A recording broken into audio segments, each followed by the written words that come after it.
मैं हिना गुप्ता प्रयाग प्रशिक्षण संस्थान के इस चैनल पे आप सभी का स्वागत करती हूँ। दोस्तों, जैसा कि आज हम क्लास पढ़ेंगे अपने सिंप्लीफिकेशन,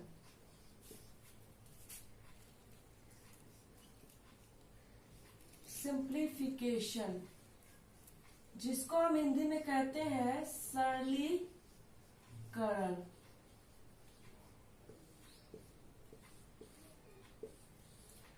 दोस्तों, आज सरलीकरण का हमारी तीसरी क्लास है। हमने आपको बताया था कि इसमें कई टाइप्स के क्वेश्चन पूछे जाते हैं, जिसपे मैंने बताया था बोर्ड मास, भिन्न, प्रतिशत,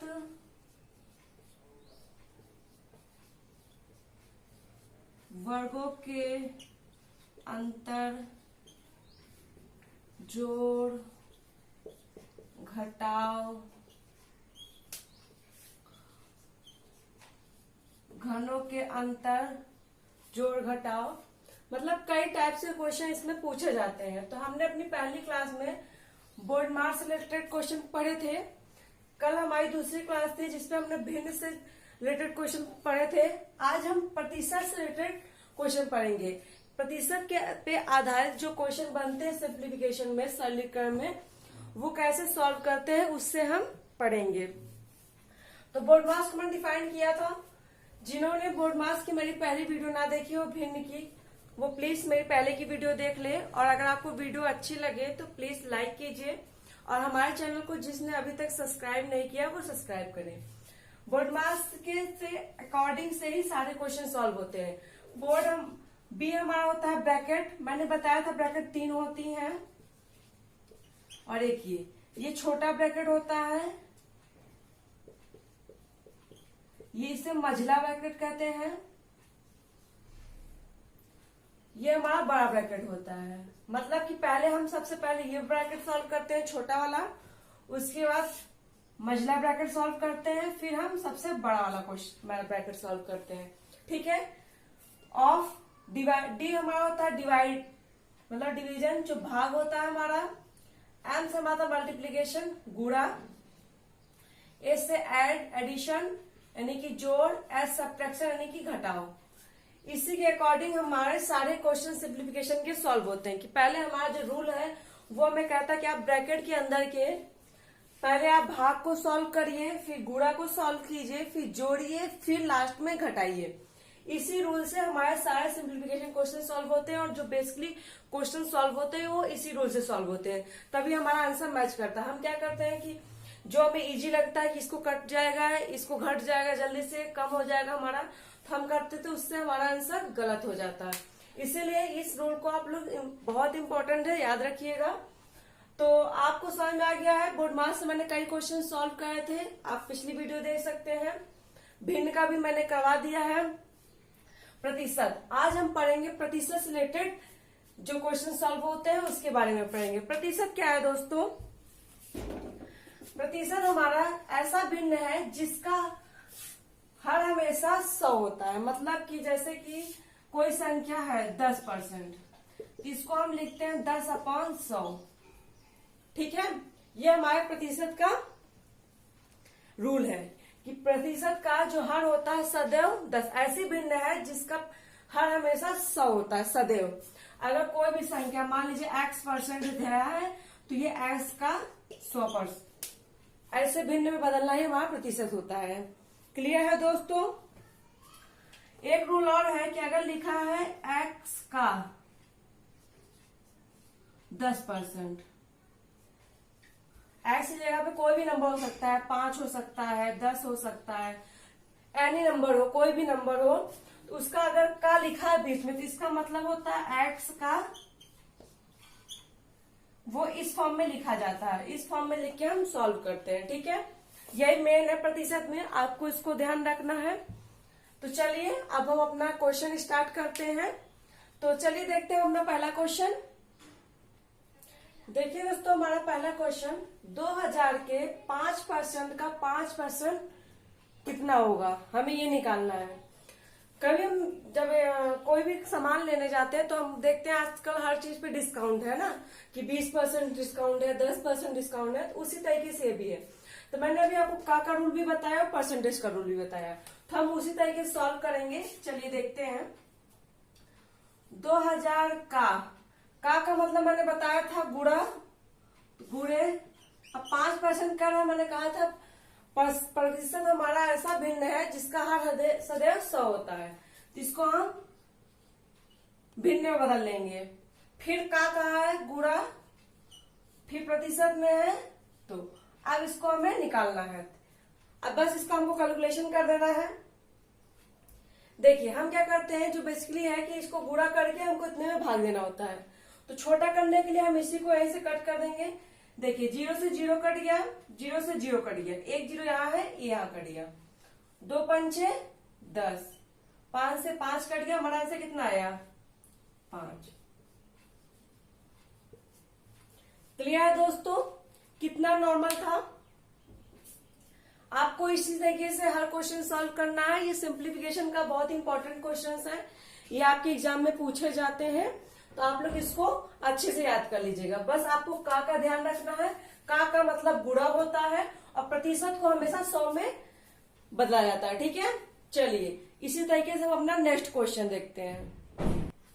देखिए दोस्तों हमारा नेक्स्ट क्वेश्चन, 240 का 25% प्लस 360 का x% बराबर 570 का 20% है।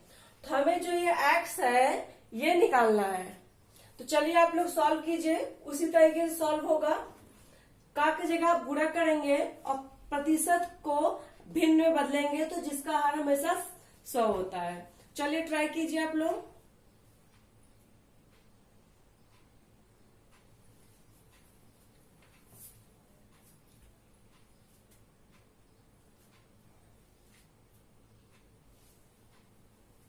चलिए जिनका आ गया और अच्छी बात है, जिन्हें नहीं आया है फिर से देख लीजिए।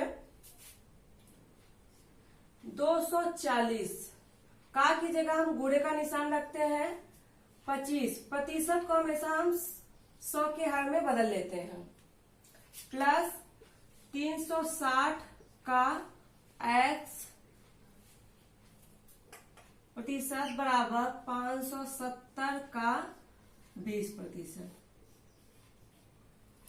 देखिए दोस्तों इसमें सबसे ज्यादा इंपॉर्टेंट ये होता है कि आपको कैलकुलेशन आनी चाहिए। जोड़ घटाना गुणा भाग बहुत तेज होना चाहिए, क्योंकि इसमें आप ज्यादा समय लेंगे तो आपका क्वेश्चन सॉल्व होने में बहुत टाइम लगेगा।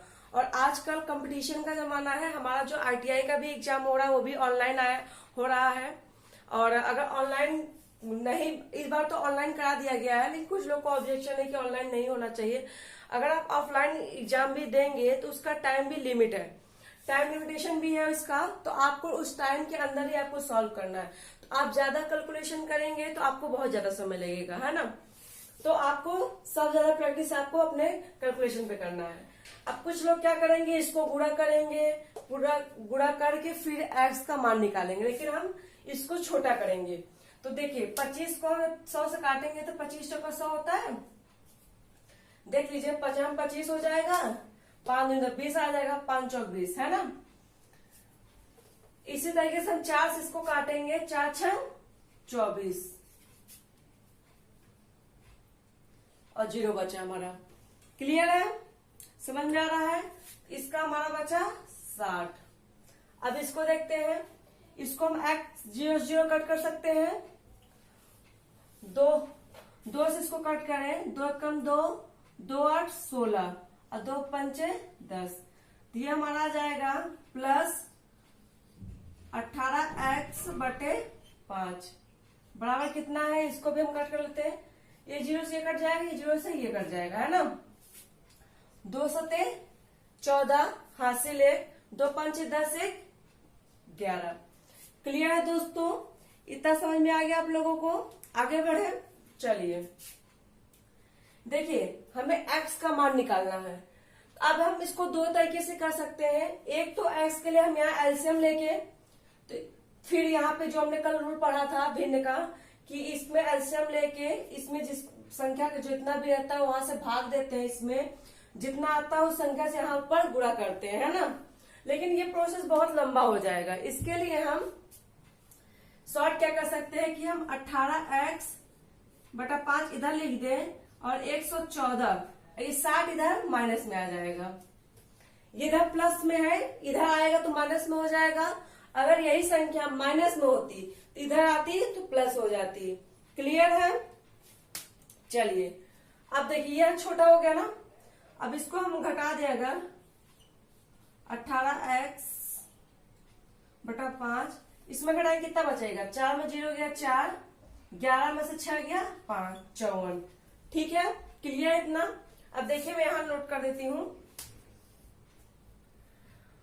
अगर हम 18x इधर लिखा रहने दें, आपको पता है क्रॉस मल्टीप्लाई होता है, यहाँ कुछ नहीं है तो हम 1 मान लेते हैं, है ना। इधर हमारा कितना जाएगा? 54 गुणे 5 हो जाएगा। अब हमें x की वैल्यू चाहिए तो 54 गुणे 5/18। क्लियर है? इतना समझ में आ गया आप लोग को? अब देखिए, अब हम इसको गुणा करके या इस संख्या से भाग देते हैं, तो हम यहाँ डायरेक्ट कट कर देते हैं ताकि छोटा हो जाए। 18 या 54, एक्स बराबर कितना आ जाएगा हमारा? 5 या 15। यही रहा हमारा आंसर। तो ये जो एक्स का परसेंट होगा यहाँ पे हम 15% रखेंगे तो ये इसके बराबर हो जाएगा। समझ में आ गया आप लोग को? चलिए हम अपना नेक्स्ट क्वेश्चन देखते हैं। जिसको ना समझ में आओ रिपीट कर लेगा, मैंने स्टेप बाय स्टेप समझाया, आप लोग को समझ में आ जाएगा। वीडियो को आप थोड़ा सा पीछे करके फिर से देखिएगा, आपको क्लियर हो जाएगा। क्लियर है? चलिए नेक्स्ट क्वेश्चन देखते हैं। देखिए दोस्तों, हमारा तीसरा क्वेश्चन, किसी संख्या के 30% का 15% 18 है तो संख्या क्या होगी? देखिए दोस्तों, अभी तक हमने पहले क्वेश्चन में देखा कि सिंपल ही लिखा हुआ था, हमने समझा का गुणा कर देना है।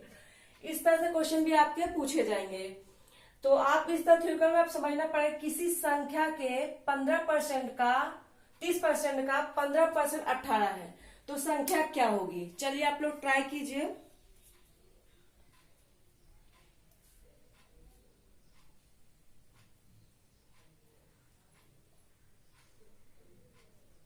देखिए, इसको आप इस तरह समझ सकते हैं। किसी संख्या, मान लीजिए कोई संख्या x है, उसके 30% के 30%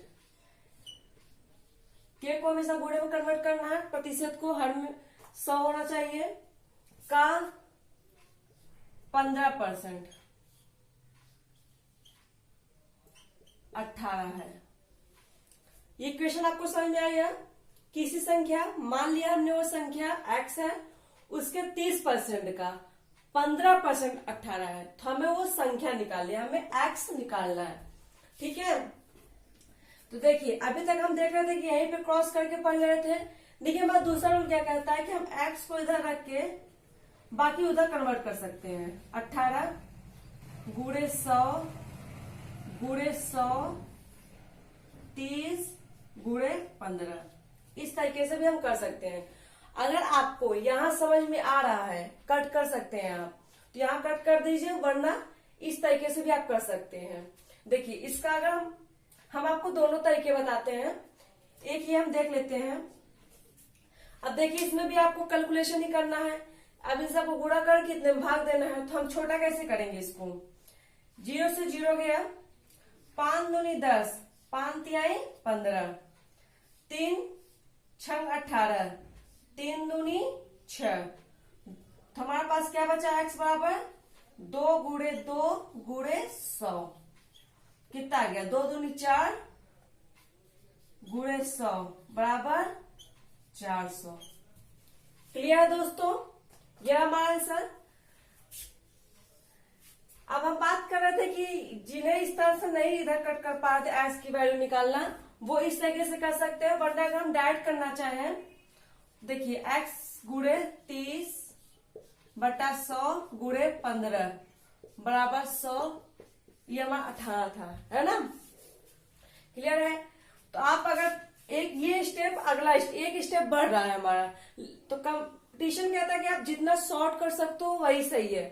तो आप इसको यहीं पे अगर कट कर दें 0 0 5 3 15 5 9 10 है ना। अब इसको देखिए x गुणे 3/2 गुणे 3/100 बराबर 18 है ना। अब इधर देखिए आप 3 से इसको भी सामने सामने करता है। अगर बराबर के निशान पे है तो सामने सामने कटेगा, अगर बराबर के निशान में गुणे में है तो ऊपर नीचे कटता है हमेशा, याद रखिएगा। क्योंकि देखिए ये इधर आ जाता तो भाग में आ जाता, अब इधर सामने सामने भी आया। जब इस स्टेप में हम किए हैं तो ये नीचे आ गया है ना।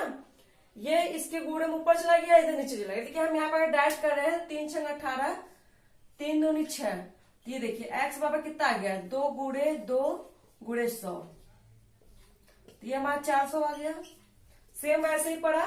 ये हमारा फर्स्ट है, मतलब आप इस तरीके से कर सकते हो या इस तरीके से कर सकते हो, और में है ये, ठीक है। आप दोनों तरीके से इसको कर सकते हैं। मेरा ये एक्सप्लेन करने का इसलिए था कि आप लोग को कंफ्यूजन हो जाती है ना, कि आपने कभी हमें स्कूल में क्या सिखाया गया है कि हम एस को जो होता है वो अलग करके हम इस तरीके से करते हैं। लेकिन हम जब आप तैयारी कर रहे हैं या फिर हम ITI का एग्जाम देंगे तो अगर हम यहाँ डायरेक्ट कर लेंगे तो हमें थोड़ा समय कम लगेगा। क्लियर है दोस्तों। चलिए हम अपना इसी तरीके से 1-2 क्वेश्चन और सॉल्व कर लेते हैं, उसमें हम जरूर कुछ ना कुछ सीखेंगे। तो चलिए अपने नेक्स्ट क्वेश्चन पे चलिए। देखिए दोस्तों हमारा नेक्स्ट क्वेश्चन नंबर 4, 24 का 25% प्लस 32 का 25% माइनस 175 का 1/7 का मान क्या होगा। चलिए दोस्तों ट्राई कीजिए आप लोग इसको, सेम वैसे ही होगा।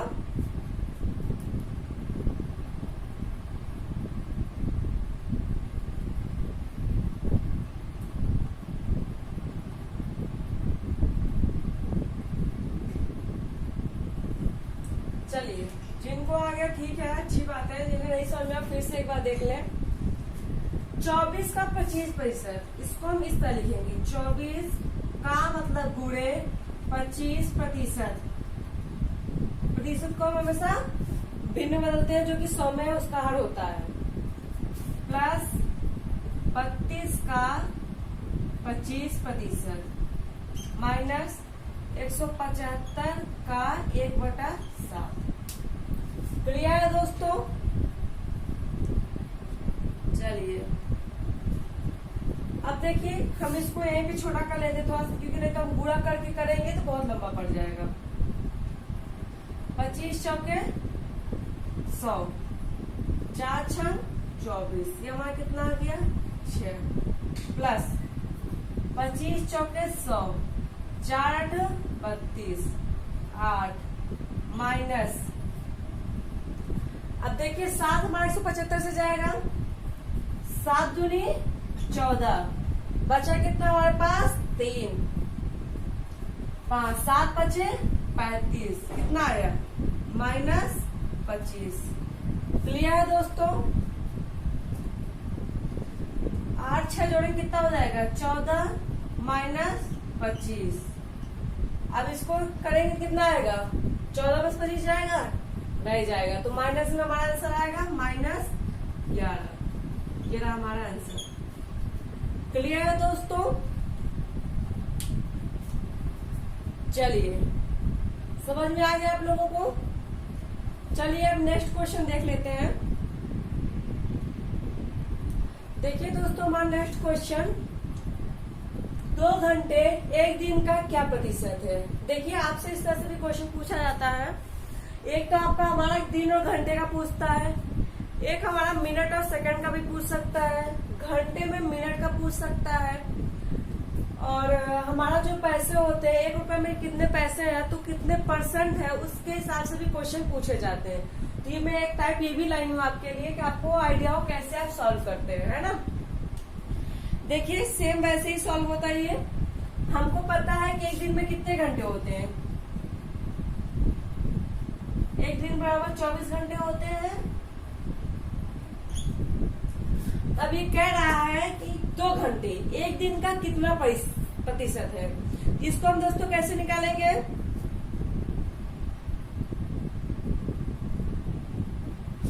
सोचिए आप लोग।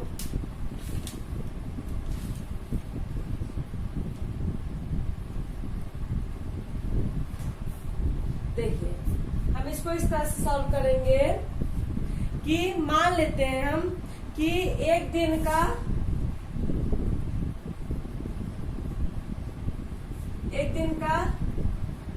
x% बराबर 2 घंटे।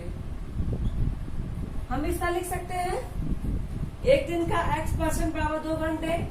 तो हमने बताया था एक दिन बराबर कितने घंटे हो गए? 24।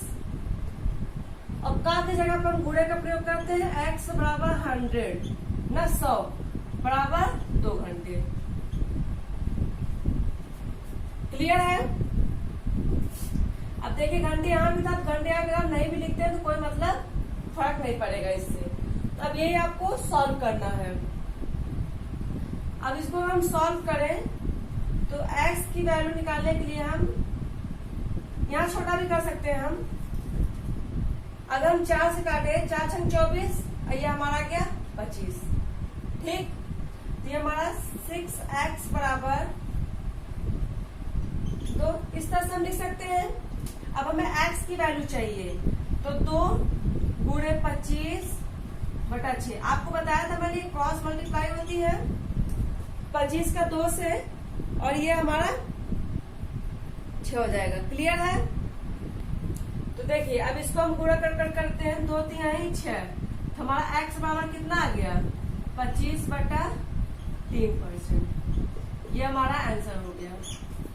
क्लियर है दोस्तों? समझ में आ गया? इससे आपका ये भी पूछ सकता है, यहाँ घंटे या दिन का दिया हुआ है, तो जो जिससे रिलेशन रहेगा उसी में पूछेगा। जैसे कि घंटे का मिनट में, सेकंड में, हमको पता है कि मिनट पर सेकंड होता है, तो उससे भी रिलेटेड क्वेश्चन पूछ सकता है। दूसरा आपका पैसों से रिलेटेड पूछता है, 1 रुपए में जितने पैसे होते हैं उससे रिलेटेड परसेंटेज पूछेगा। तो आपको बस देखिए का ध्यान रखना है, कितने प्रतिशत आपको पूछ रहा है, किसमें पूछ रहा है, घंटे का दिन में पूछ रहा है, दिन का घंटे में पूछ रहा है। ये आपको कंफ्यूजन एकदम क्लियर रखना है। तो आज की क्लास यहीं तक। उम्मीद है आपको मेरी क्लास अच्छी लगी होगी और जो मैंने पढ़ाया समझ में आया हो। अगर आपको मेरी वीडियो अच्छी लगी हो तो प्लीज लाइक कीजिए। जिन्होंने अभी तक मेरे चैनल को सब्सक्राइब नहीं किया वो प्लीज सब्सक्राइब कर लीजिए और अपने दोस्तों के साथ भी शेयर कीजिए ताकि उन्हें भी ये पढ़ सके। ये बहुत हाई लेवल का नहीं है, हमारे ITI लेवल का है, लेकिन ये ऐसी चीज है कि बेसिक नॉलेज के लिए बहुत अच्छा है। ठीक है, तो चलिए आज के लिए इतना ही, मिलते हैं नेक्स्ट वीडियो में। धन्यवाद।